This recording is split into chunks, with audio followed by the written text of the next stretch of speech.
రైతన్న సమాచారం. చాలామంది మిర్చి రైతులు కాపు అయితే సెట్ అయింది, పూత అయితే రాలిపోతుందని చెప్పటం జరుగుతుంది. దీని నివారణకు వెలగ్రావల్ది ఎంసీసెట్ రీజెంట్ ఈ రెండు కాంబినేషన్గా స్ప్రేయింగ్ చేసుకోవటం వల్ల తామర పురుగును కంట్రోల్ చేయొచ్చు. అదేవిధంగా మన పూత రాలకుండా ఎంసీసెట్ అనేది స్ప్రేయింగ్ చేసుకోవడం వల్ల పూత రాలకుండా అనేది స్ట్రాంగ్ అనేది ఉండటం జరుగుతుంది. రెండో స్ప్రేయింగ్ ఇండోర్ బోరాన్. ఈ రెండు కాంబినేషన్గా స్ప్రేయింగ్ చేసుకోవటం వల్ల పూత అనేది మంచిగా వచ్చిద్ది, కాయగా మారడానికి బోరాన్ ఉపయోగపడిద్ది. ఇండోర్ అనేది నల్లికి నివారణకు మంచి రిజల్ట్ కూడా ఉందని నేను తెలియజేస్తున్నాను. మూడో స్ప్రేయింగ్ జింగాల అమోనియం యాసిడ్.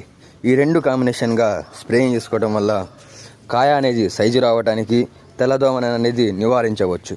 నాలుగోది, చాలామంది రైతులు కాయ మీద మచ్చ, కాయ అనేది వంకర వస్తుందని చెప్పడం జరుగుతుంది.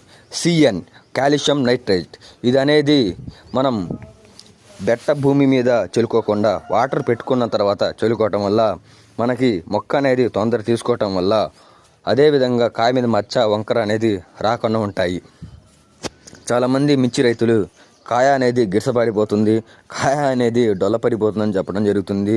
ఇది మిర్చి ఈగ ఉండటం వల్ల ఇలా కాయలు అనేవి గిరసపడినట్టు ఉంటాయి.